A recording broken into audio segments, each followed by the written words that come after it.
Hello my dear students, सो आज हमारी series में हम लोग स्टार्ट करेंगे एक नया chapter that is structural organisation in animals. And I know कि ये चैप्टर इस सेशन में 23-24 सेशन जो आप लोगों का है, जो बच्चे 2024 के लिए प्रिपेयर कर रहे हैं, बहुत ही कंफ्यूजिंग चैप्टर बना हुआ है। उसका कारण क्या है?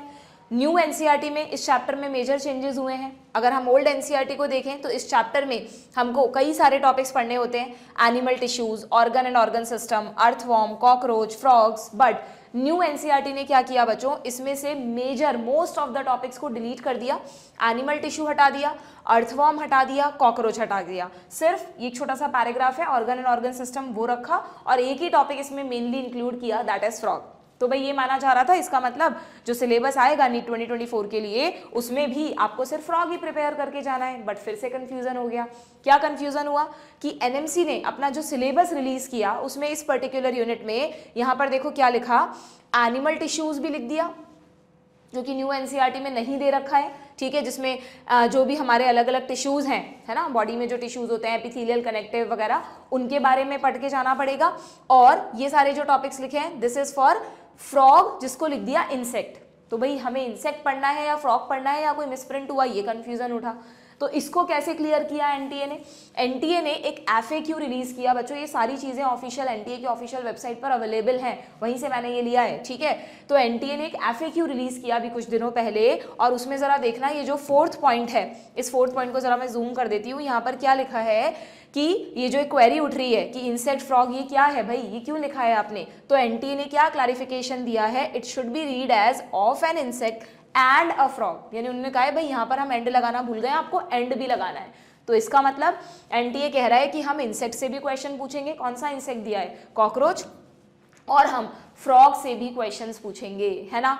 तो अब जो भी है, फ्रॉग का तो क्लियर हो गया है कि भाई फ्रॉग तो पूछेंगे ही पूछेंगे डेफिनेटली, क्योंकि फ्रॉग न्यू एनसीईआरटी में भी दिया है और सिलेबस में भी दिया है।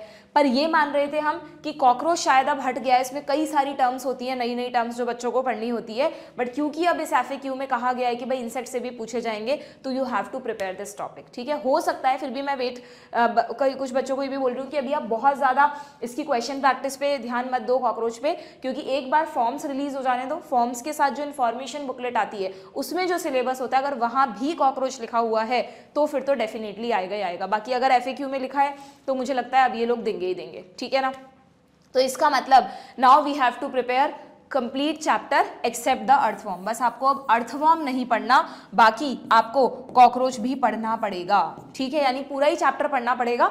एनिमल टिश्यू तो मैं कहूंगी, मैं हमेशा आपको कहती आई हूँ कि जरूर से पढ़ो, क्योंकि ये पूरी ह्यूमन फिजियोलॉजी का बेस है। हालांकि ह्यूमन फिजियोलॉजी हमने पहले ही कर ली, तो अब आपको एनिमल टिश्यू समझने में बिल्कुल दिक्कत नहीं आएगी। आप बहुत ईजिली कोरिलेट कर सकते हो कि एपिथेलियल टिश्यू क्या है, कनेक्टिव टिश्यू क्या है। ठीक है, तो पूरा चैप्टर हम पढ़ेंगे। क्वेश्चन ये है कि मैम कहाँ से पढ़े, हमारे पास तो न्यू एनसीईआरटी है। तो मैंने लास्ट सेशन में आपको कहा था कि ओल्ड एनसीईआरटी में इस पर्टिकुलर चैप्टर का जो पीडीएफ है, एनसीईआरटी वाला ही पीडीएफ, मैं टेलीग्राम ग्रुप पर शेयर कर रही हूँ, मैंने कर भी दिया है। और उसका आप लोग प्रिंट आउट निकाल के रेडी रखना, वहीं से हम इसको पढ़ेंगे। नहीं निकाला है अब तक, मिस हो गया तो कोई बात नहीं, डिस्क्रिप्शन बॉक्स में लिंक गिवन है टेलीग्राम चैनल का। नीट कंपटीशन नाम से हमारा चैनल है, आप एक बार सर्च कर लो और वहां पर इसका पीडीएफ गिवन है। आप उसको डाउनलोड करके प्रिंट आउट निकाल के उन पन्नों को अपनी एनसीईआरटी में चिपका दो बच्चों, है ना। बार बार ऐसा नहीं होना चाहिए कि एग्जाम टाइम पर आप टेंशन में हो कि कहाँ से रिवाइज करें। सीधा एनसीईआरटी के पेजेस को प्रिंट आउट निकलवाओ और अपनी एनसीईआरटी में चिपका लो। ठीक है, बाकी जिनके पास ओल्ड एनसीईआरटी है उन्हें तो कोई प्रॉब्लम है ही नहीं। ओके, तो what we are going to study in this chapter, will study animal tissues, frog and cockroach. ये तीनों टॉपिक्स हम कवर करेंगे। तो छोटा सा टॉपिक है ऑर्गन एंड ऑर्गन सिस्टम। ठीक है, तो सबसे पहले स्टार्ट करते हैं आज के लेक्चर में एनिमल टिश्यूज के बारे में। ओके, एक जनरल सा इंट्रोडक्शन दूं अगर मैं आपको एनिमल टिश्यूज का, तो देखो हम यहाँ पर सिर्फ ह्यूमन टिश्यूज नहीं बोल रहे, हम बोल रहे हैं एनिमल टिश्यूज। ह्यूमन भी एक एनिमल है, एनिमल किंगडम में आता है। तो नॉट ओनली ह्यूमन, जितने भी एनिमल्स हैं, हाइड्रा से लेकर, मतलब पॉरीफेरा से लेकर कॉर्डेटा तक। पॉरीफेरा इसलिए नहीं बोला क्योंकि पॉरीफेरा में टिश्यूज होते ही नहीं है, सेलुलर लेवल होता है। तो हाइड्रा यानी सिलेंट्रेटा से लेकर कॉर्डेटा तक सभी में जो टिश्यूज हैं वो 4 ही तरह के होते हैं बच्चों, हर एनिमल में। अब उनका कॉम्प्लेक्सिटी अलग अलग है, बट टाइप जो है टिश्यूज के वो 4 हैं। जैसे कि ह्यूमन बॉडी में होते हैं, एक हमारा एपिथेलियल टिश्यू जो हमारे बॉडी की पूरी कवरिंग्स को बनाता है। जैसे आपकी स्किन में एपिथेलियल टिश्यू प्रेजेंट है, आपके जितने भी ऑर्गन्स की लाइनिंग है, आपने ह्यूमन फिजियो में प्लूरा पढ़ा, पेरिकार्डियम पढ़ा, रीनल कैप्सूल पढ़ा, और प्लस आपने किस पे लेयर्स पढ़ी थी, हाँ बोन्स की कोई लेयर पढ़ी है ना, एपिथीलियम। तो ये जो लेयर्स आप लोग पढ़ते हो ना, ये सारी लेयर्स एक्चुअली में या तो एपिथीलियम है ओनली, ठीक है, या कुछ में एपिथीलियम के साथ कनेक्टिव टिश्यू की लेयर भी इंक्लूड हो सकती है। तो आपकी बॉडी में जो आपका मेजर लाइनिंग बनाने वाला टिश्यू है बच्चों, दैट इज एपिथीलियल टिश्यू। मैं आपको एक डायग्राम दिखाती हूँ, देखो इसमें आपको लगभग हमारे सारे टिश्यूज के बारे में बताया है। तो this is the epithelial tissue, ठीक है। एपिथेलियल टिश्यू के अलावा हमारी बॉडी में होता है connective tissue. And do remember, हमारा जो मोस्ट एबंडेंट टिश्यू है, जो हमारी बॉडी का 50% पार्ट बनाता है, वो कनेक्टिव टिश्यू है। अगर आपसे पूछा जाए which is the most abundant tissue, तो आपको ध्यान रखना है कनेक्टिव टिश्यू। अब कनेक्टिव टिश्यू में क्या होता है ना, हम जनरली इसके एग्जाम्पल्स को कोरिलेट नहीं कर सकते, बिकॉज अगर आप जब इस कनेक्टिव टिश्यू को आप पढ़ेंगे तो आप देखेंगे कि हमारी बॉडी में कनेक्टिव टिश्यू बहुत वेरिएबल सा है। जैसे हमारी बॉडी में जो फ्लूइड्स है ना, ब्लड एंड लिम्फ, वो भी कनेक्टिव टिश्यू है। और हमारी बॉडी का जो स्केलेटन है, हार्ड पार्ट है, बोन्स एंड कार्टिलेज, वो भी कनेक्टिव टिश्यू है। इवन हमारी बॉडी में फैट की लेयर होती है, कितनी लूज सी लेयर है, वो भी कनेक्टिव टिश्यू है। आपके बोन्स को बोन से कनेक्ट करने वाले लिगामेंट, या मसल को बोन से कनेक्ट करने वाले tendon, that is also a connective tissue. हमारी बॉडी में जिस भी जगह पर खाली स्पेस बच रहा है, वहां पे टिश्यूज की थोड़ी लूज पैकिंग करनी है, तो वहां पर भी एरियोलर कनेक्टिव टिश्यू है। तो इसका मतलब connective tissue is highly variable, कोई एक कैरेक्टरिस्टिक से आप डिफाइन नहीं कर सकते, अलग अलग फॉर्म्स में ये हमारी बॉडी में प्रेजेंट है, ठीक है। तो it is the most abundant tissue, जिसमें आपका बोन आ गया, कार्टिलेज आ गया, है ना, एडिपोज टिश्यू आ गया, ब्लड आ गया, ये सब कनेक्टिव टिश्यू में आते हैं, ठीक है। बात समझ में आ गई क्या आप लोगों को?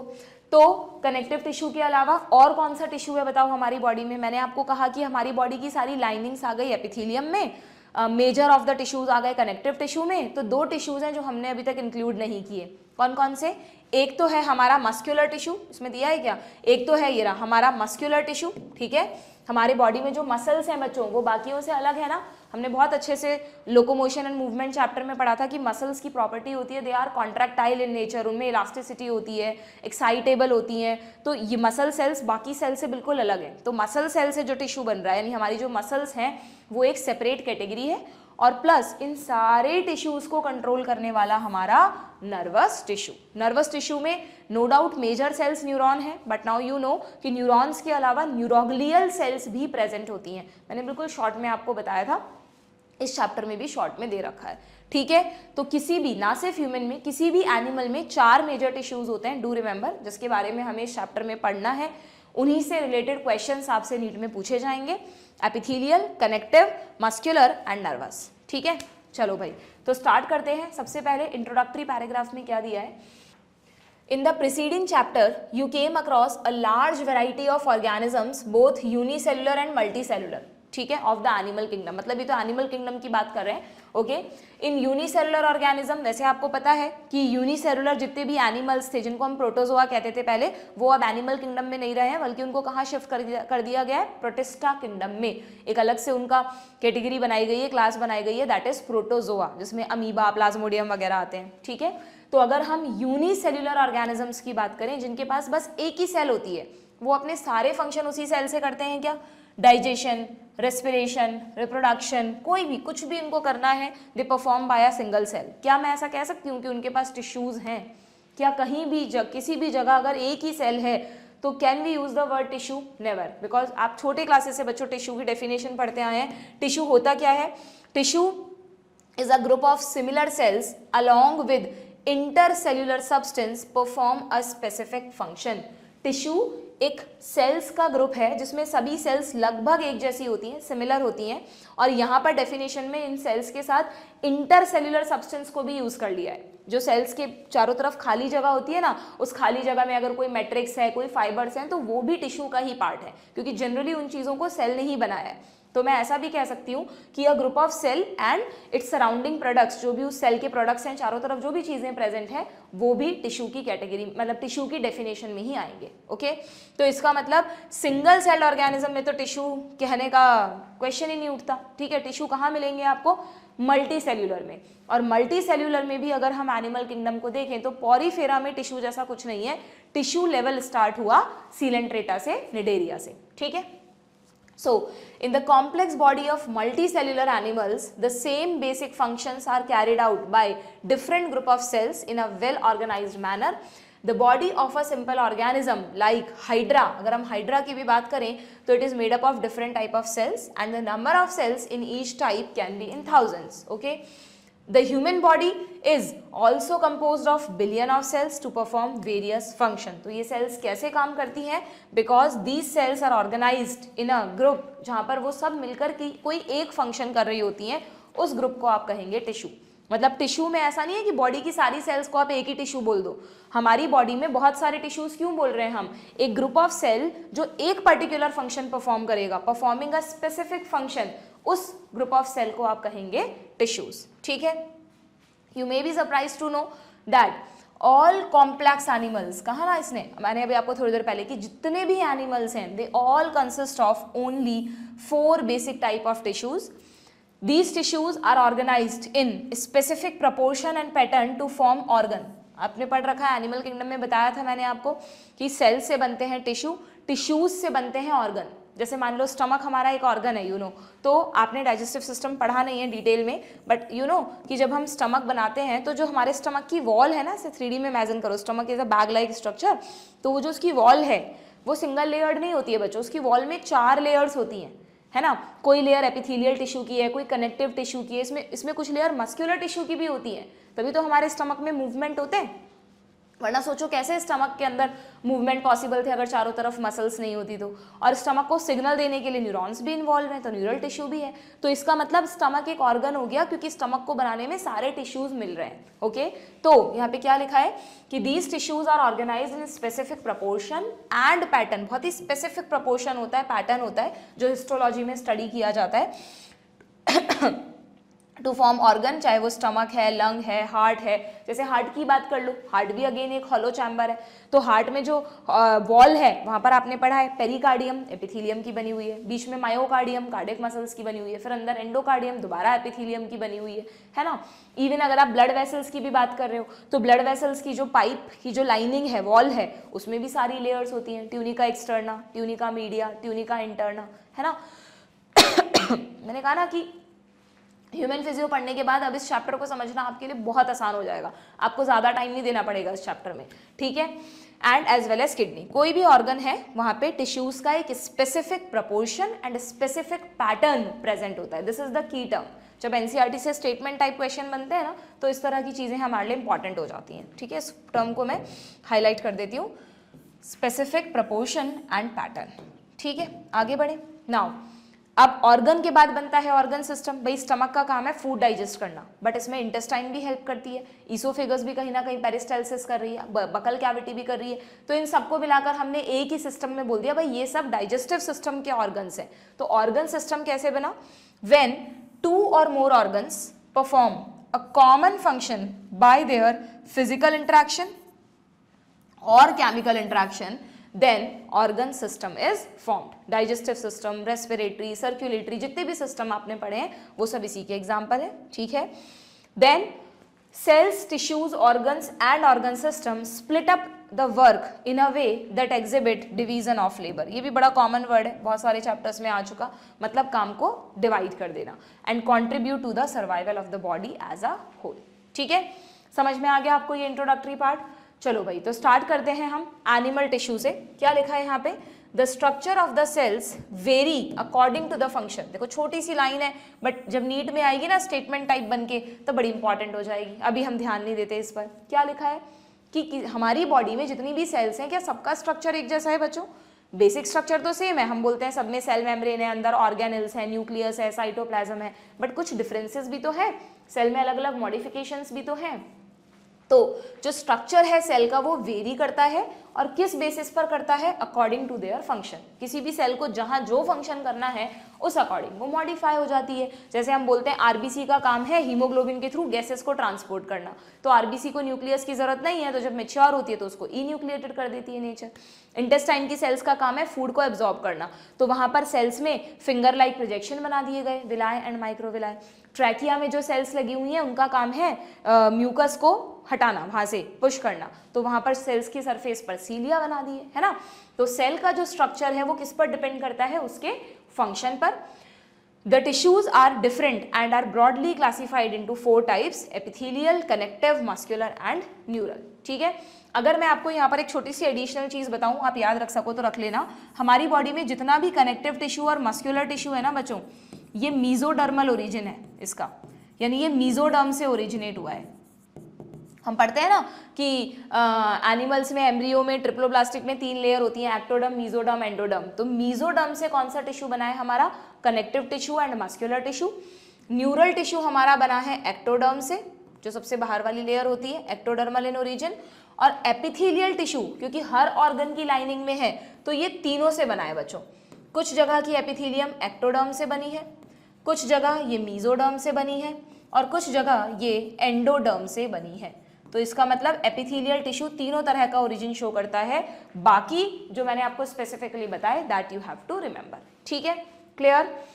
चलो भाई, अब आते हैं हम सबसे पहले एपिथेलियल टिश्यू पर। देखते हैं हमारे बॉडी में जो लाइनिंग्स बनाने वाला टिश्यू है ना, उसके बारे में एनसीईआरटी क्या कहती है।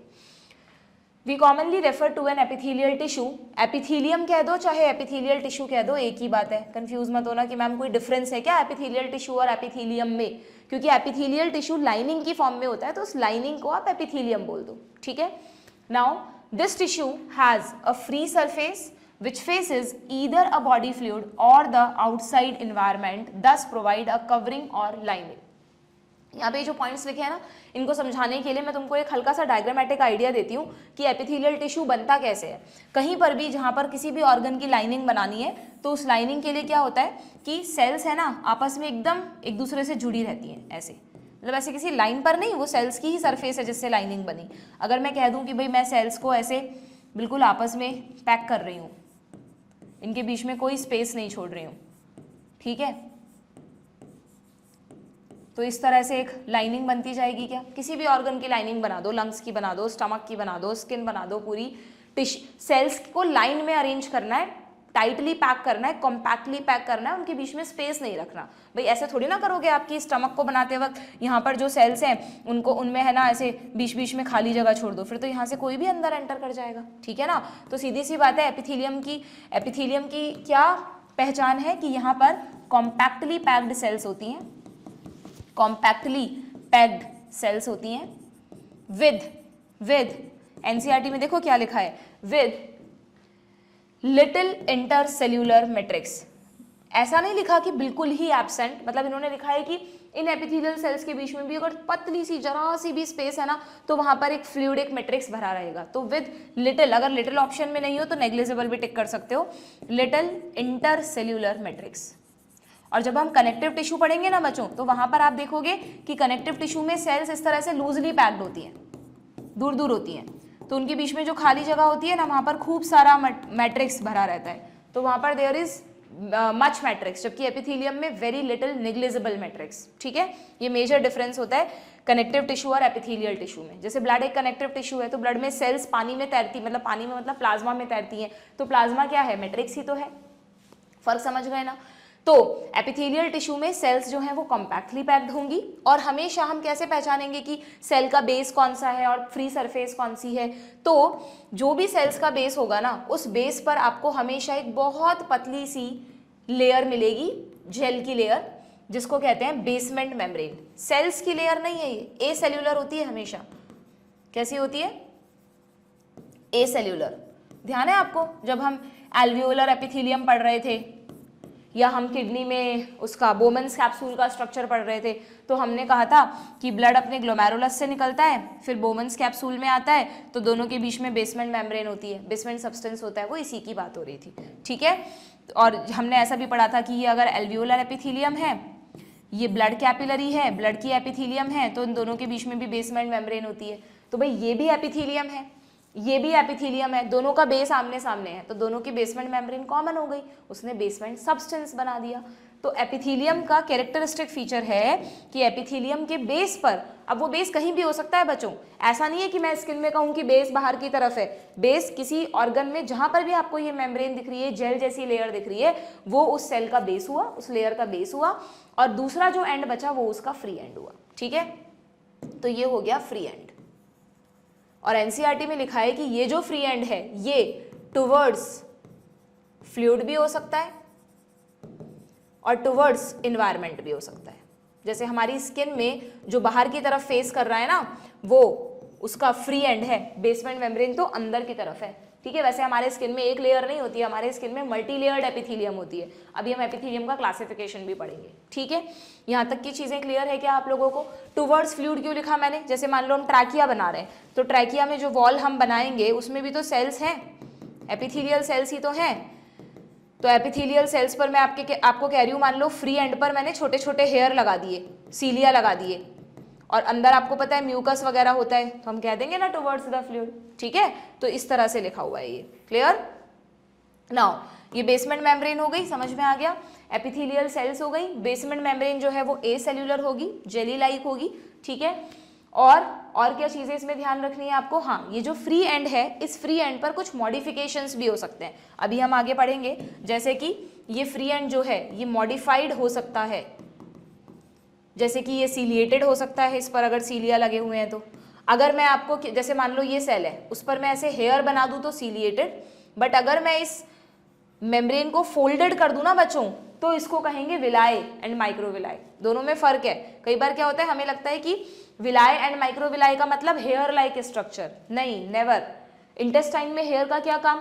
इंटेस्टाइन में तो सेल्स को फूड एब्जॉर्प्शन करना है, वाटर एब्जॉर्प्शन करना है। चलो हम स्मॉल इंटेस्टाइन की बात कर लेते हैं, फूड एब्जॉर्प्शन करना है, तो वहां तो सरफेस एरिया बढ़ाना है। सीलिया लगाने से सरफेस एरिया नहीं बढ़ते, सरफेस एरिया बढ़ते हैं किसी चीज को फोल्ड करने से। भाई इतनी जगह पर मैं एक धागा रखूं, अब उस धागे को ऐसे फोल्ड करके रखूं तो ज्यादा लेंथ में धागा रख पाऊंगी ना मैं फोल्डेड फॉर्म में, दैट्स वाई, ठीक है।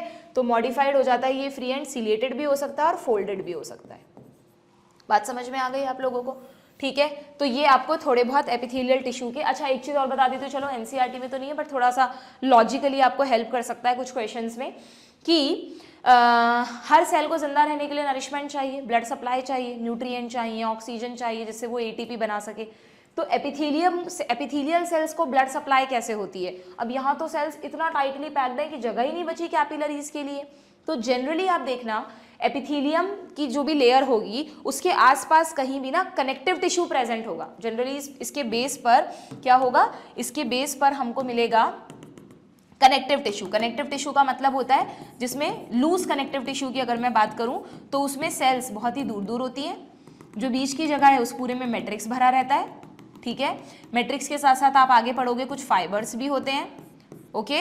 और लूज कनेक्टिव टिश्यू की क्या खासियत है बच्चों? कि लूज कनेक्टिव टिश्यू में there are abundant blood vessels, capillaries होती हैं। अगर आप सेक्शन ले रहे हो तो आपको उसमें कैपिलरीज दिखेंगी। ये कैपिलरीज के सेक्शंस बनाए हैं मैंने, these are the blood capillaries.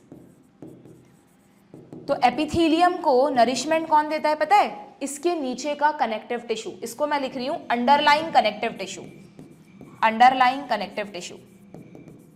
जैसे हम जब स्किन के बारे में पढ़ेंगे ना बच्चों, एक और बहुत इंटरेस्टिंग सी चीज बताती हूँ मैं तुम्हें। देखो इस चैप्टर को ना मैं कोशिश करूंगी तुमको लॉजिकली समझा सकूं, वरना ये चैप्टर ना ऐसे तो मैं एनसीईआरटी से पढ़ते जाओगे तो तुम्हें बिल्कुल रट्टू चैप्टर लगेगा। ऐसा लगेगा कि ठीक है बस हमें रटना है कि कौन सी एपिथेलियम कहाँ है और उसका क्या फंक्शन है। नहीं, थोड़े से इसमें लॉजिक्स भी हैं, अगर उन्हें समझ लोगे तो बहुत ईजिली याद हो जाएगा, ठीक है।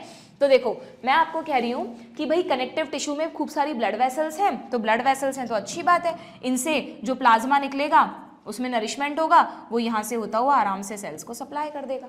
तो चाहे से एपिथेलियल सेल्स खुद एवैस्कुलर हैं, इनके पास खुद के पास ब्लड सप्लाई नहीं है, बट नेचर ने अरेंजमेंट किया हुआ है कि इनको आसपास के टिश्यू से न्यूट्रिएंट्स, ऑक्सीजन जो भी चाहिए वो मिलती रहे, और जो इनके वेस्ट प्रोडक्ट्स हैं वो धीरे धीरे इस टिश्यू में आते रहे, ठीक है। कहीं भी देखना तुम, जैसे अगेन हम स्टमक नहीं पढ़ते बट स्टमक में आता है कि जैसे स्टमक में 4 लेयर्स होती है ना, तो जो सबसे अंदर वाली लेयर है वो एपिथेलियम होती है और उसके जस्ट बाहर वाली लेयर लूज कनेक्टिव टिश्यू की होती है। तो अच्छी बात है, खाना एब्जॉर्ब हुआ, बाहर इसी के बाहर ब्लड कैपिलरीज है उसमें डाल दो, फिर उसके बाहर की लेयर मसल्स की होती है, फिर उसके बाहर की लेयर दोबारा से एपिथेलियम की होती है along with some connective tissue, है ना। तो एपिथेलियम जहां भी आपको मिलेगी उसके साथ कनेक्टिव टिश्यू मिलेगा जनरली, जिससे वो उसको ब्लड सप्लाई कर सके, ठीक है, क्लियर। हाँ, तो मैं आपको ना एक स्किन का फैक्ट बता रही थी कि हमारी ये जो स्किन है, हमें लगता है कि यार हमेशा हम बोलते हैं स्किन इज एपिथेलियम, तो स्किन एपिथेलियल टिश्यू की ही बनी होगी, नो डाउट बनी है, बट स्किन सिर्फ एपिथेलियल टिश्यू की नहीं बनी है बच्चों। हमारे स्किन में जो आपको लेयर दिख रही है ना, ये तो एपिथेलियम है, बट इस एपिथेलियम के जस्ट नीचे स्किन की ही लेयर है। इस एपिथेलियम को बोलते हैं एपिडर्मिस। क्या बोलते हैं? एपिडर्मिस। और एपिडर्मिस के जस्ट नीचे एक कनेक्टिव टिश्यू की लेयर है जिसको बोलते हैं डर्मिस। तो skin is not only epithelium, skin is equal to epidermis plus dermis. Epidermis यानी एपिथेलियल टिश्यू, डर्मिस यानी कनेक्टिव टिश्यू। ठीक है, जब हम कनेक्टिव टिश्यू पढ़ेंगे तब मैं आपको डायग्राम के साथ बताऊंगी कि हमारे जो स्किन है उसका कंपोजिशन कैसा होता है। और इसीलिए इसीलिए स्किन को कोई टिश्यू नहीं मानते।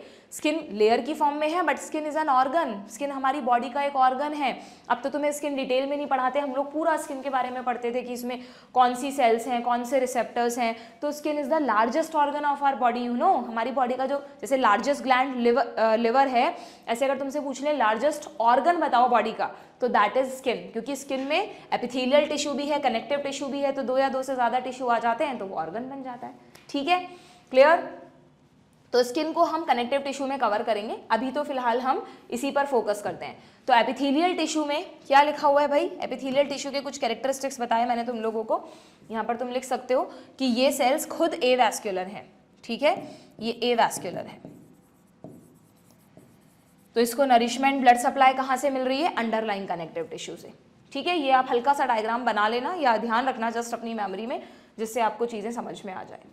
नाउ तो यहाँ पर दोबारा पढ़ते हैं हम। देखो क्या लिखा है कि एपिथेलियम में एक फ्री सरफेस होती है जो किसी बॉडी फ्लूइड की तरफ होती है या आउटसाइड द एनवायरनमेंट होती है, एंड दस प्रोवाइड अ कवरिंग और a lining for some parts of the body. ठीक है, the cells are compactly packed with little intercellular matrix. ये कैरेक्टरिस्टिक्स हो गए एपिथेलियल टिश्यू के। There are 2 types of epithelial tissue. अब यहाँ पर आपको सीधा एपिथेलियम के टाइप्स बताए हैं बच्चों।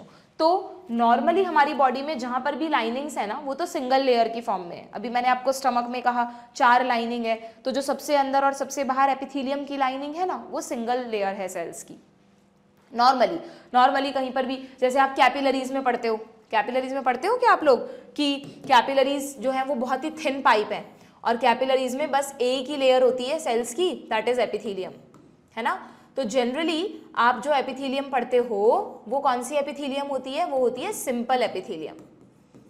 कौन सी होती है बच्चों? Simple epithelium. सिंपल एपिथेलियम का मतलब होता है सिंगल लेयर्ड। ओके, बट कुछ जगह पर जहां नेचर को लगा कि यार ये जगह बार बार फ्रिक्शन लगता है, यहाँ पर मैकेनिकल फोर्सेस लगते हैं, फिजिकल फोर्सेस लगते हैं, कोई भी घिसरन होती है ना, स्किन जैसे हमारी स्किन है, हम कहीं भी फिसल गए और स्किन पे चोट लग गई, अगर एक ही लेयर होती तो तुरंत हट जाती है और अंदर का टिश्यू एक्सपोज हो जाता।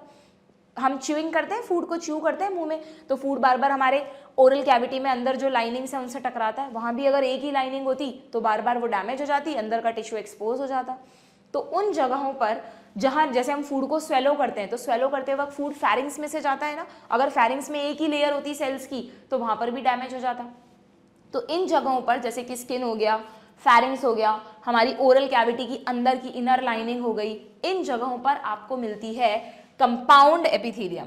और कंपाउंड एपिथेलियम में क्या होता है बच्चों कि एक लेयर ना होकर सेल्स की मल्टीपल लेयर्ड होती हैं, बहुत सारी मल्टी लेयर्स होती हैं, 4 से 5 लेयर्स जनरली प्रेजेंट होती हैं। ठीक है, तो सिंपल एपिथेलियम में तो आपको एक ही लेयर मिलेगी, जनरली जो हमारी डक्ट हैं, ट्यूब्स हैं, उन सब जगह पर सिंपल एपिथेलियम है।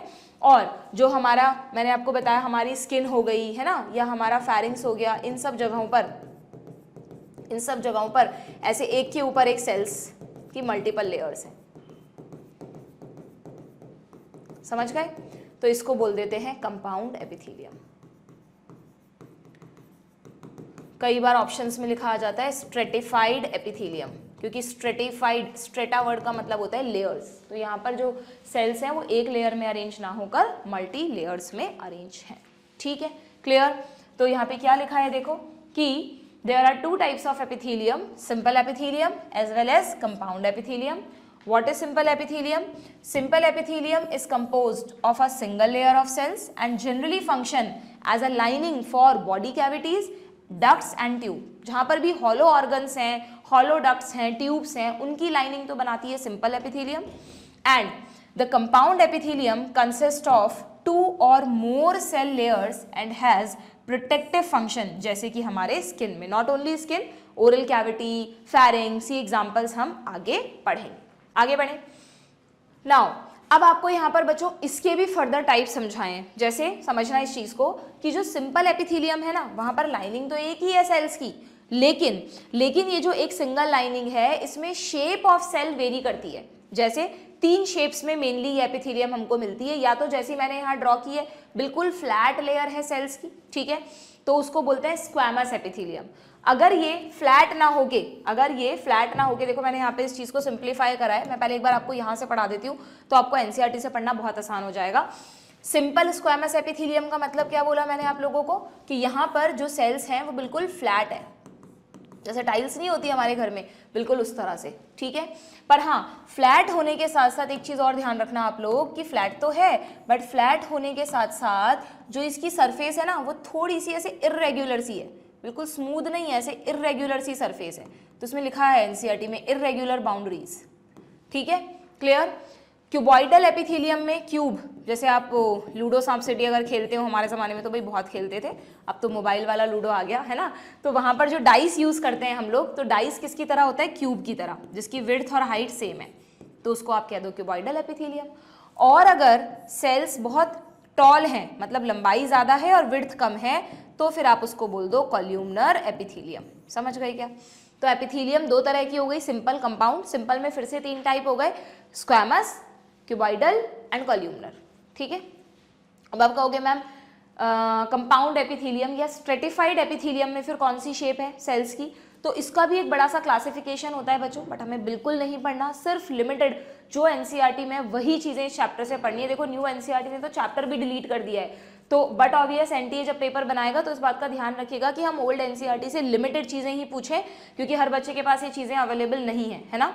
तो अगर हम स्ट्रेटिफाइड एपिथेलियम या कंपाउंड एपिथेलियम की बात करें ना बच्चों, तो आपको देखो आपकी एनसीईआरटी में इसका ये डायग्राम दिया है, ये आपको स्ट्रेटिफाइड एपिथेलियम दिखाइए, तो जरा ध्यान से देखो, इसमें ऐसा है क्या, जो सबसे नीचे वाली लेयर है वहां तो आपको थोड़ी कॉल्यूमनर सेल्स लग रही हैं, फिर जो उसके ऊपर थोड़ी लेयर है वहाँ पे थोड़ी सी सेल्स की लेंथ कम हो गई है, क्यूबॉइडल सेल्स हैं, और बिल्कुल ऊपर फ्लैट सेल्स हैं। तो जो मेन जो स्ट्रेटिफाइड एपिथेलियम हमको ध्यान रखनी है ना, जो हमारे स्किन में है, ओरल कैविटी में है, उसमें तीनों तरह की सेल्स हैं। जैसे जैसे आप ऊपर जाओगे सेल्स फ्लैट होती जाएंगी, बस इतना सा याद रखो। तो बेस पर कॉल्यूमनर, देन क्यूबॉइडल एंड सबसे ऊपर स्क्वामस, ठीक है।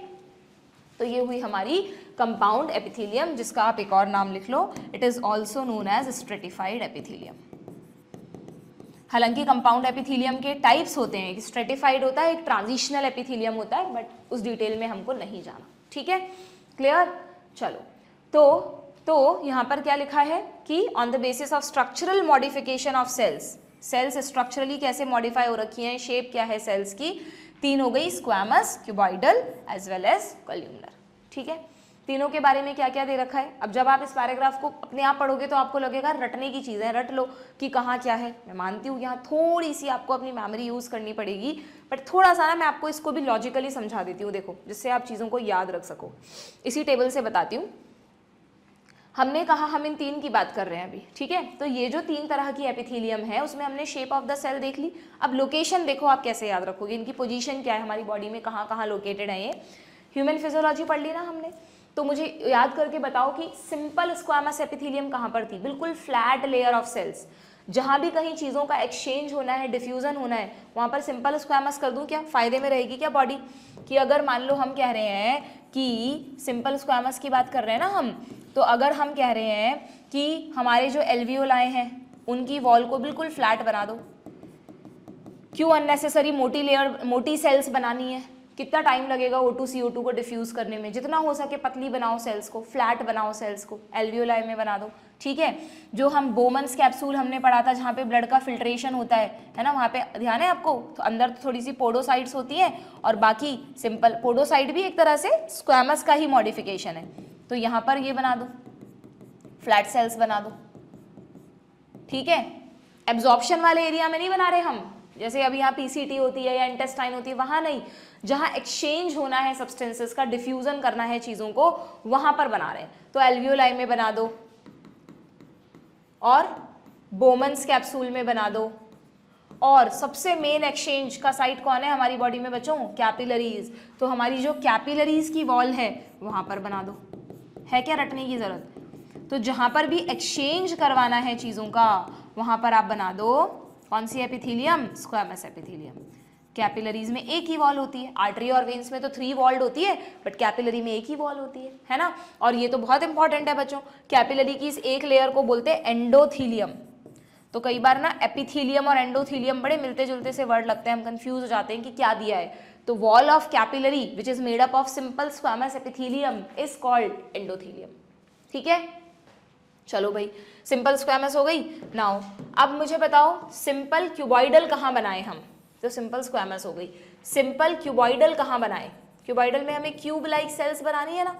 तो देखो कैसे याद रखोगे, जहां जहां हमारी बॉडी में जनरली डक्ट्स और ट्यूब्स है ना, अभी हमने कहा था ना डक्ट और ट्यूब में भी सिंपल एपिथेलियम होती है, वहां पर क्यूबॉइडल बना दी कि भाई इतनी सफिशिएंट विड्थ हाइट हो सेल की वो कुछ सिक्रीट कर सकें, कुछ एब्जॉर्ब कर सकें अपने अंदर, है ना।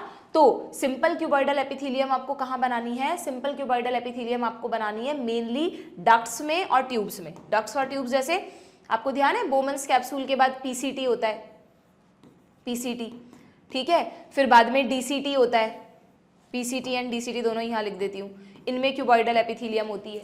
या हमारे जो ग्लैंड्स की डक्ट्स होती हैं, डक्ट्स ऑफ ग्लैंड्स, है ना, कोई भी ग्लैंड है, मान लो ये जस्ट स्कीमेटिक डायग्राम बना रही हूँ, ये कोई भी ग्लैंड है, इसमें सेल्स हैं बहुत सारी और उसको अपना सिक्रीशन डालना है इसमें, तो ये जो डक्ट है वहाँ पर भी आपको नॉर्मली क्यूबॉइडल एपिथेलियम मिलेगी। समझ गए ना कैसे? इस तरह से ये क्यूब लाइक सेल्स, ना बहुत ज़्यादा लंबी और ना वो कॉल्यूमनर भी बना सकते थे बनाने को, बट कॉल्यूमनर क्यों नहीं बनाई? क्योंकि ट्यूब की विड्थ ही इतनी है, आप बहुत ज़्यादा लंबी सेल्स बना दोगे तो ट्यूब ब्लॉक हो जाएगी अंदर से, है ना।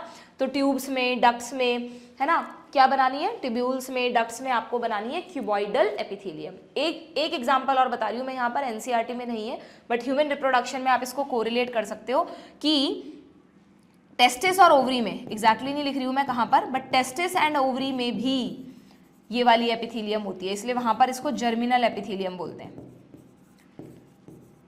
एक एग्जांपल दूं क्या? जैसे टेस्टिस में आपको स्पर्मेटोगोनिया पता है क्या? कि टेस्टिस में जो सेमिनिफेरस ट्यूब्यूल होती है उसके अंदर स्पर्मेटोगोनिया होते हैं, तो वो स्पर्मेटोगोनिया क्यूबॉइडल सेल्स हैं, उन्हीं से स्पर्म बनते हैं, है ना। ओवरी में जो ओवरी की खुद की वॉल होती है, ओवरी की खुद की वॉल होती है जिससे फॉलिकल्स बनती हैं, वो भी क्यूबॉइडल होती है, इसलिए क्यूबॉइडल एपिथेलियम को क्या कह देते हैं बच्चों? Germinal epithelium. ठीक है, आगे बढ़े। तीसरी कौन सी है? Simple columnar. Simple columnar epithelium आपको कहाँ मिलेगी?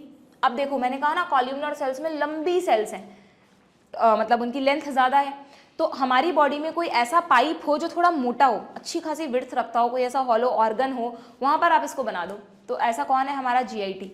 हमारे डाइजेस्टिव ट्रैक में स्टमक अच्छा खासा बैग है और हमारा जो इंटेस्टाइन है, इंटेस्टाइन भी बाकी ट्यूब और डक्ट से तो थोड़ा अच्छा डायमीटर रखता है, तो वहाँ पर बना दो आप कॉल्यूमनर एपिथेलियम। ठीक है, आसान है याद रखना, और भी बहुत सारी जगह होती हैं दोनों, लेकिन मैंने आपको सिर्फ वही एग्जाम्पल्स याद कराए जो एनसीईआरटी में है। ठीक है, तो अगर हम स्टमक की बात करें और हम इंटेस्टाइन की बात करें, ठीक है, तो इन जगहों पर जो सबसे अंदर वाली लेयर होती है उसमें टॉल सेल्स होती हैं, ये न्यूक्लियस हो गया इनका, ठीक है, उनमें कैसी होती हैं बच्चों? टॉल सेल्स होती हैं। तो यहां पर हो गई columnar epithelium, that is stomach and intestine. Intestine में दोनों, small intestine as well as large intestine. ठीक है, हो गए एग्जांपल्स याद आप लोगों को? अब देखो आप यहाँ पर मैंने टेबुलर फॉर्म में लिख दिए हैं किसकी क्या क्या लोकेशन है और उसका फंक्शन तो अपने आप ही याद हो जाएगा। ये क्या करेगी? डिफ्यूजन ऑफ सब्सटेंस करेगी। ये क्या करेंगे? सिक्रीशन एंड रीएब्जॉर्प्शन करेंगे। यहाँ पे रीएब्जॉर्प्शन, यहाँ पे सिक्रीशन, ये मैंने ग्लैंड बनाई है। और यहाँ पर क्या करेंगी? वही एब्जॉर्प्शन तो करेंगी, बट एंजाइम्स भी तो यही सिक्रीट करेंगी, कोई भी एंजाइम बनाना है तो इन्हीं से तो सिक्रीट होगा, प्लस फूड को एब्जॉर्ब भी करेंगी, तो इसका फंक्शन भी सिक्रीशन एंड एब्जॉर्प्शन। तो इन दोनों के जो फंक्शंस हैं वो सेम दे रखे हैं एनसीईआरटी में और सेम ही होते हैं, इनका कॉमन फंक्शन है सिक्रीशन एंड एब्जॉर्प्शन। ठीक है, यहाँ मैंने एक एडिशनल फंक्शन लिख दिया। डन, समझ में आ गया क्या आप लोगों को? अब देख लो आप एनसीईआरटी से। स्क्वैमस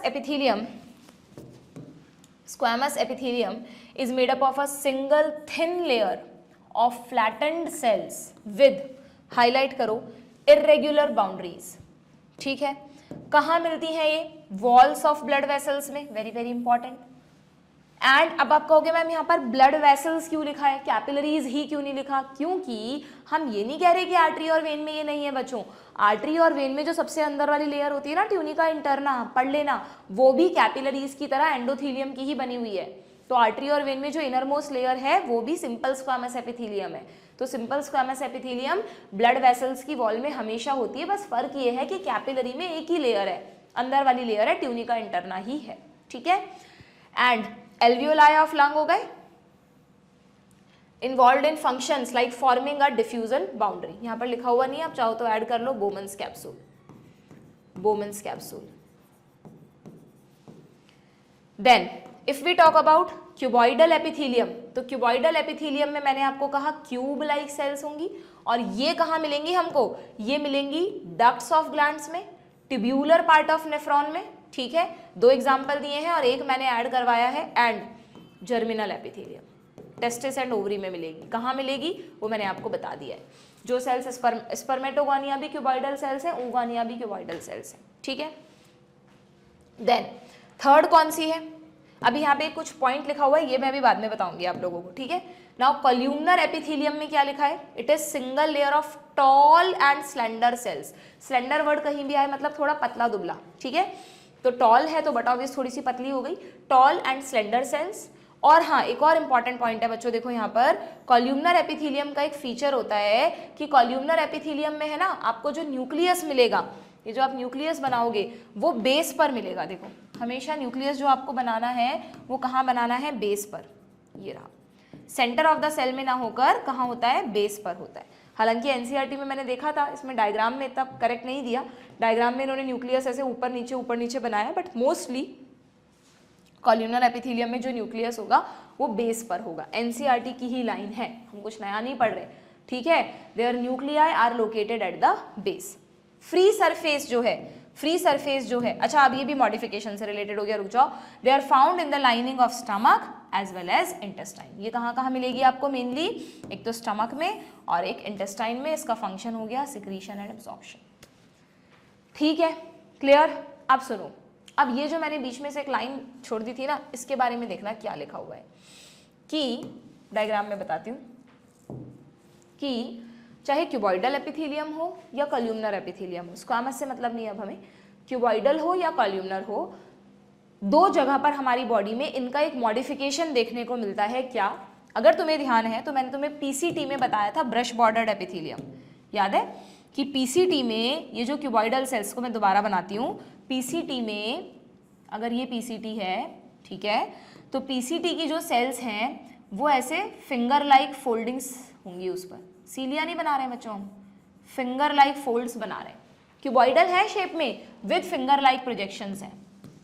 तो क्या मैं इसको, ये ब्रश बॉर्डर ब्रश की तरह दिख रही है, तो क्या हम ऐसा कह सकते हैं कि पीसीटी में, डीसीटी में भी नहीं, सिर्फ पीसीटी में, सिर्फ पीसीटी में कौन सी एपिथेलियम होती है? पीसीटी में होती है ब्रश बॉर्डर्ड एपिथेलियम। और क्यूबॉइडल या कॉल्यूमनर? क्यूबॉइडल। सेम इसी तरह के विलाय एंड माइक्रोविलाय कहाँ होते हैं? यहाँ पर स्मॉल इंटेस्टाइन में फूड के एब्जॉर्प्शन के लिए। इंटेस्टाइन में स्मॉल भी होती है, लार्ज भी होती है, दोनों में कॉल्यूमनर है, पर विलाय एंड माइक्रोविलाय आपको सिर्फ स्मॉल में मिलेंगे। स्मॉल इंटेस्टाइन में जो सेल्स हैं उनमें अगेन फिंगर लाइक प्रोजेक्शंस होते हैं, फिर हर उस प्रोजेक्शन पे भी और प्रोजेक्शंस होते हैं जिनको बोलते हैं माइक्रोविलाय। तो यहाँ पर भी आपको मिलेगी ब्रश, ये ल्यूमेन है ना, ये खाली वाला पार्ट है, उसी तरफ होंगे बट ऑफिस जिससे फूड एब्जॉर्ब कर सके, तो यहाँ पर भी इसको बोलेंगे ब्रश बॉर्डर्ड एपिथेलियम। बट ये ब्रश बॉर्डर्ड क्यूबॉइडल थी, ये ब्रश बॉर्डर्ड कॉल्यूमनर है। कौन सी है? कॉल्यूमनर है। फर्क समझ में आ गया ना?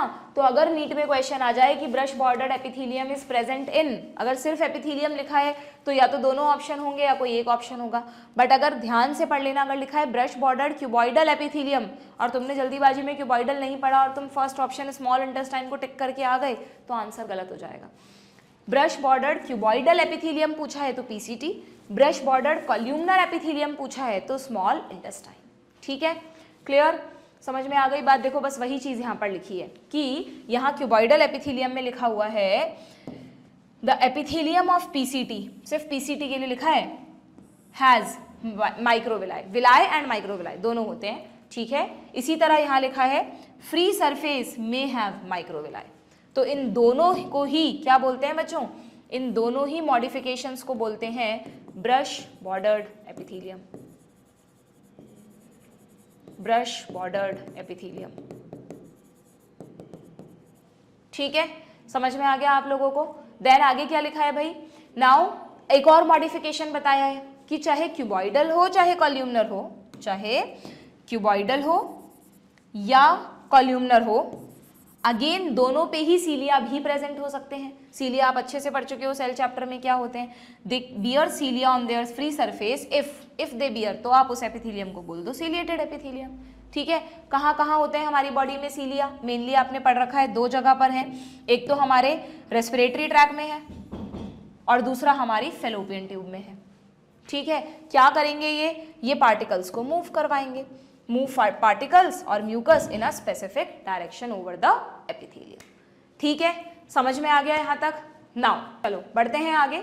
नेक्स्ट इन्होंने दिया है अच्छा नेक्स्ट आपके ना एनसीईआरटी में यहाँ पर ये वाला पैराग्राफ है जिसमें ग्लैंडुलर एपिथेलियम की बात की है, बट वो हम अभी थोड़ा एंड में पढ़ेंगे। इसके नीचे एक पैराग्राफ दिया है that is about the compound epithelium. तो एक बार सिंपल एपिथेलियम और कंपाउंड को कवर कर लेते हैं। सिंपल एपिथेलियम में तो हमने पढ़ ही लिया, स्क्वैमस, कॉल्यूमनर, क्यूबॉइडल, तीन तरह की होती है। कहाँ कहाँ होती है, किसका क्या क्या फंक्शन है वो पढ़ लिया।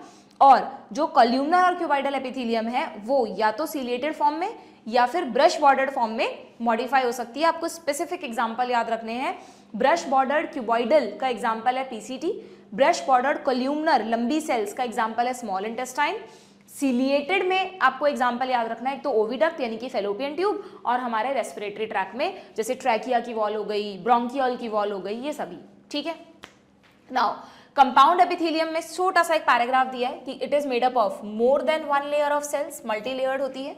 सो बट ऑब्वियस अगर मल्टी लेयर्ड है तो इसका सिक्रीशन एंड एब्जॉर्प्शन में तो कोई रोल होगा नहीं भाई। कहीं पर अगर चीजें सिक्रीट करनी है, एब्जॉर्ब करनी है, तो वहां मोटी एपिथेलियम क्यों बनाएगी नेचर, वहां तो एक ही लेयर होनी चाहिए। तो हो सकता है यही क्वेश्चन आ जाए कि compound epithelium has an important role in secretion and absorption या has a limited role in secretion and absorption. तो डू रिमेंबर, इसका सिक्रीशन या एब्जॉर्प्शन में कोई रोल नहीं है, इसका तो मेन काम है प्रोटेक्शन करना, ठीक है।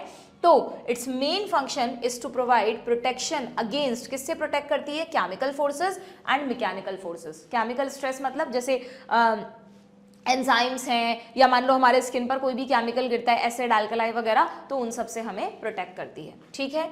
कहाँ कहाँ है इसकी जो एग्जाम्पल्स एनसीईआरटी में है बस वही याद कर लो। Dry surface of the skin, you know हमारी स्किन ड्राई होती है, ठीक है। ड्राई का मतलब वी हैव केराटिनाइज्ड एपिथेलियम बच्चों, है ना। अब अगेन इसकी बहुत सारी डिटेल होती थी, केराटिनाइज, नॉन केराटिनाइज, तो बस आप इतना सा याद रख लो कि हमारी जो स्किन पे एपिथेलियम है वो केराटिनाइज्ड एपिथेलियम है। We have a layer of keratin protein, और इसी वजह से हम जैसे मान लो बारिश में भीगे हैं या हमारे स्किन को पानी में, मतलब हमारा हाथ पानी में डूबा हो, तो क्या हमारी स्किन वाटर एब्जॉर्ब कर सकती है, नहीं, क्योंकि केराटिन एक वाटर प्रूफ लेयर बनाता है बच्चों हमारी स्किन पर, ठीक है। तो केराटिन वाटर के लिए इम्परमिएबल है, वाटर प्रूफ है, इसलिए हमारे स्किन से हम वाटर एब्जॉर्ब नहीं कर सकते। जबकि फ्रॉग में आप पढ़ोगे कि वहां पर मॉइस्ट स्किन होती है, नॉन केराटिनाइज्ड होती है, तो फ्रॉग अपने स्किन से ही वाटर एब्जॉर्ब करते हैं। हम पढ़ेंगे फ्रॉग में, frog never drinks water, frog पानी पीता नहीं है, बल्कि वो सिर्फ अपने स्किन से ही वाटर को एब्जॉर्ब करता रहता है, जिससे उसकी स्किन हमेशा मॉइस्ट भी बनी रहती है, ठीक है। चलो then the moist surface of buccal cavity, अभी बताया मैंने आपके बकल कैविटी की मॉइस्ट सरफेस क्यों लिखा कि बाहर वाला पार्ट नहीं, अंदर वाला जो इनर लाइनिंग है। मॉइस्ट सरफेस का मतलब हमारे बकल कैविटी या ओरल कैविटी की जो इनर लाइनिंग है that is made up of compound epithelium. Pharynx, जहां से हम खाना स्वेलो कर रहे हैं तो स्वेलो के वक्त फोर्सेस लगेंगे, इसलिए वहां पर भी कंपाउंड एपिथेलियम डाल दी। और ये दो आपको अलग से याद रखने हैं।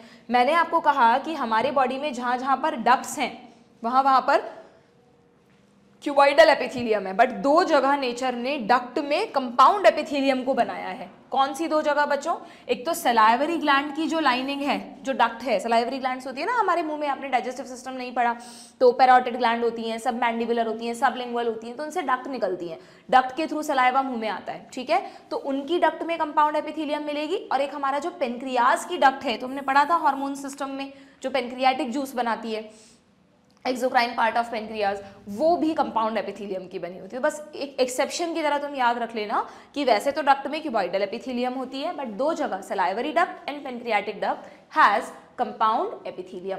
ठीक है, क्लियर है क्या? कंपाउंड एपिथेलियम का एक टाइप होता है बच्चों ट्रांजिशनल एपिथेलियम। अब तो नहीं पूछते इतना ज़्यादा, बट एक छोटा सा पॉइंट बता देती हूँ, इससे रिलेटेड आप ऐड कर लो। ट्रांजिशनल एपिथेलियम जो है ना, इसको ये कहाँ होती है पता है? ये हमारे यूरेटर्स में होती है एंड यूरिनरी ब्लैडर में होती है।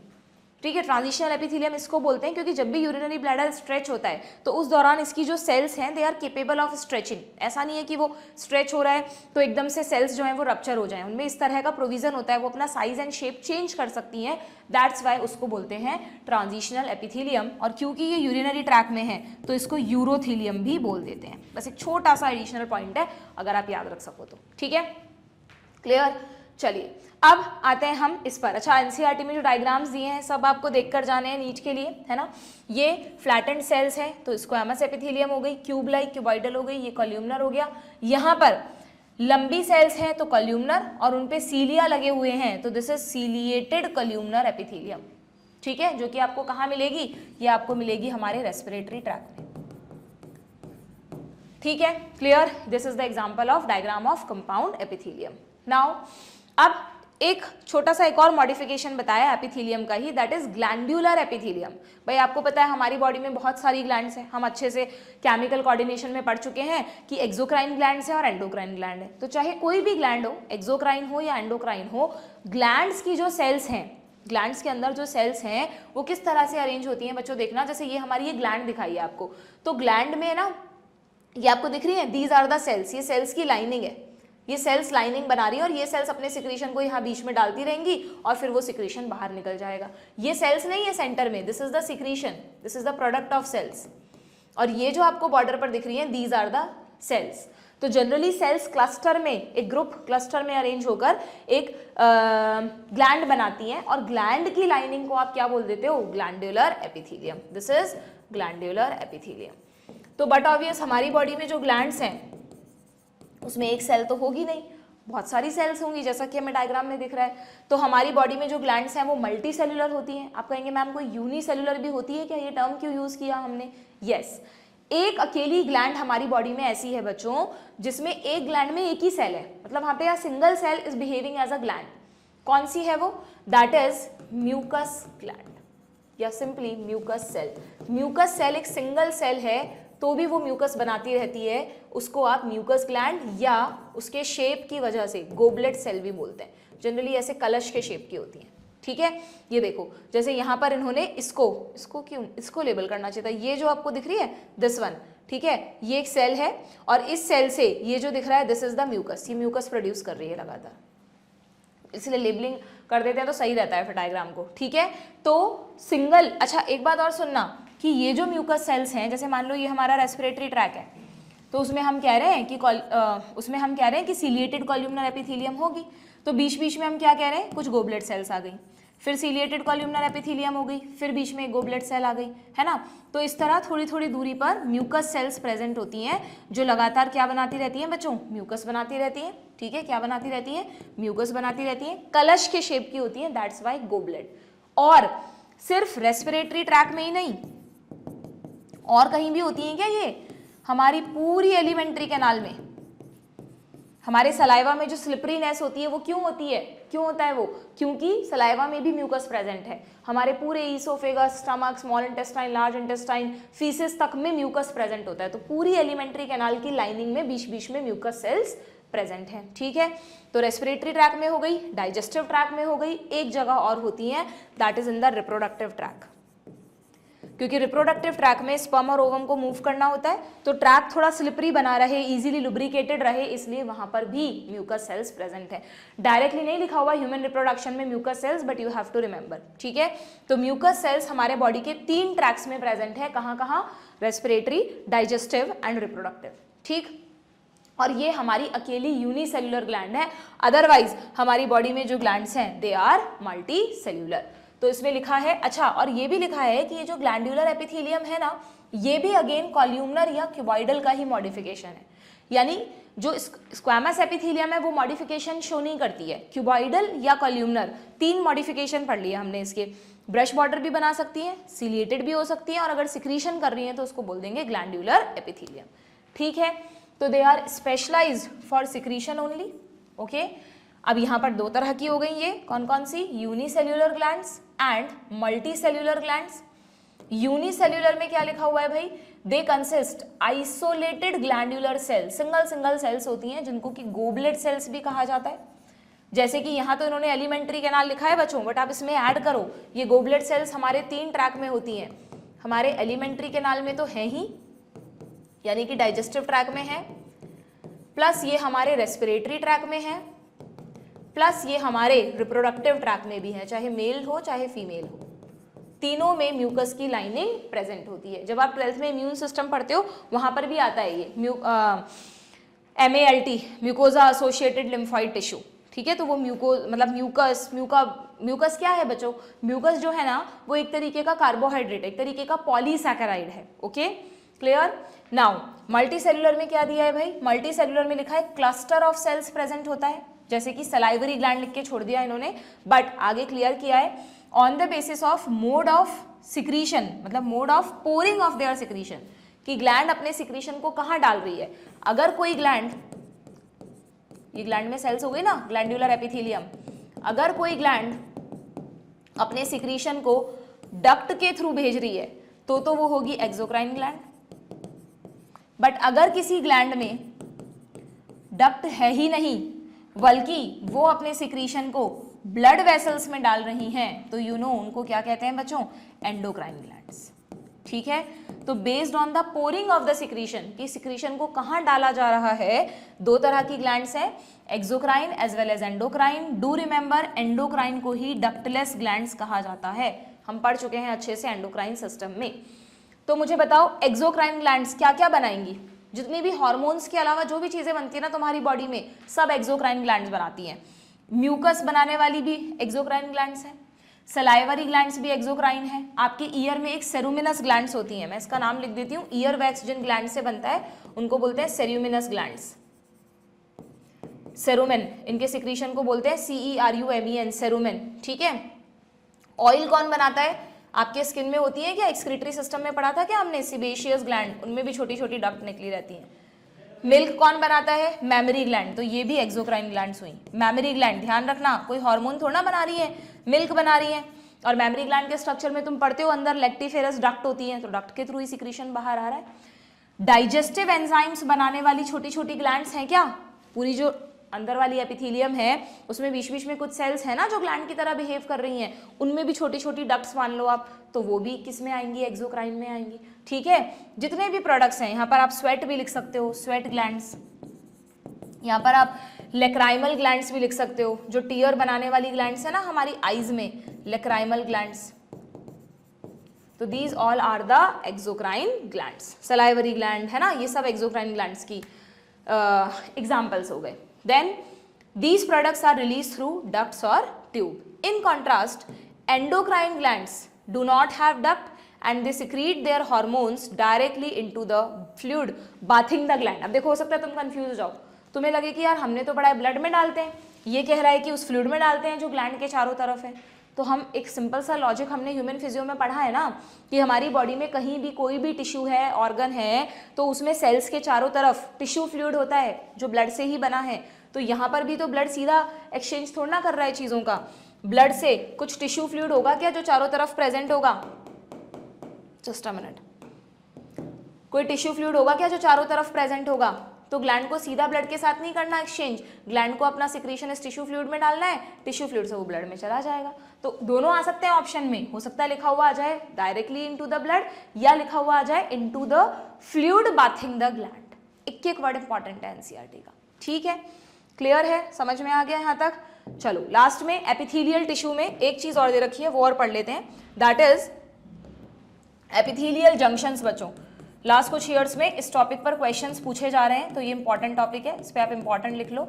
एपिथेलियल जंक्शंस क्या होता है ये भाई, हम कह रहे हैं कि जो एपिथेलियल सेल्स हैं वो कॉम्पैक्टली पैक्ड हैं, तो इनको आपस में पकड़े रखने के लिए इनके बीच में नेचर ने कुछ जंक्शंस बनाए हैं जो 3 तरह के हैं। कौन से हैं देखो, जनरली जो सेल्स का टिप वाला पार्ट है वहां पर कुछ क्या है, कुछ ऐसे ना, जैसे हम किसी चीज को वैक्स से सील कर देते हैं, ऐसे कुछ सीलिंग जंक्शंस हैं, इनको बोलते हैं टाइट जंक्शंस। इनका काम है सेल से लीकेज को रोकना, कि बाई चांस कोई चीज यहाँ से लीक होके बाहर चली जाए अननेसेसरी, तो ये टाइट जंक्शंस क्या करते हैं, जब सेल को सिक्रीशन करना है अपने आप कर देगी, टाइट जंक्शंस अननेसेसरी सिक्रीशन को रोकते हैं। ठीक है, याद रखना, टाइट जंक्शन से हमें कंफ्यूजन हो जाता है, या टाइट जंक्शन ना सेल को टाइटली पकड़ के रखते होंगे, ऐसे ही ऑप्शन आएंगे, बट नहीं। टाइट जंक्शन क्या लिखा है एनसीईआरटी में कि tight junction help to stop substance from leaking across a tissue, leaking को रोकते हैं। दूसरा है एडहेयरिंग जंक्शन, ये देखो ये तो टाइट जंक्शन हो गए। नाउ एडहेयरिंग जंक्शन में क्या दिखाया है, ये 2 सेल की सरफेस है, उसको बीच में से कुछ चीजों ने और फाइबर्स ने मिलकर पकड़ लिया है। तो आपने देखा है जब घर बनाते हैं, दीवार बनाते हैं, तो उसमें ईंटों के बीच बीच में सीमेंट की लेयर लगाते हैं जिससे ईंटें आपस में चिपक जाएं। तो बिल्कुल वैसे ही सेल्स को आपस में चिपकाए रखने के लिए क्या होता है, यहाँ पर कुछ ऐसे जंक्शंस होते हैं, इन जंक्शंस को बोलते हैं एडहेयरिंग जंक्शन। नाम से ही पता चल रहा है एडहेयर करना यानी चिपका के रखना। टाइट जंक्शन और एडहेयरिंग जंक्शन के फंक्शंस को मिक्स मत कर देना। ओके, एडहेयरिंग जंक्शन को सीमेंटिंग जंक्शन से याद रखो, ठीक है। एंड तीसरे जो जनरली आप देखना, टाइट जंक्शंस आपको मिलेंगे सेल के टिप्स पर, ये मिलेंगे बीचों बीच, और जो थर्ड है गैप जंक्शन वो मिलेंगे सेल के बेस पर। गैप जंक्शन बड़े इंटरेस्टिंग है। गैप जंक्शन क्या करते हैं, जैसे मान लो हमारे घर में 2 रूम है, बिल्कुल कॉमन वॉल है उनकी, उस वॉल में मैं एक विंडो बना दूं, कोई भी चीज़ उस रूम वाले को पकड़ानी है, उसको मुझे देनी है, तो इजीली हम विंडो से एक्सचेंज कर लेंगे।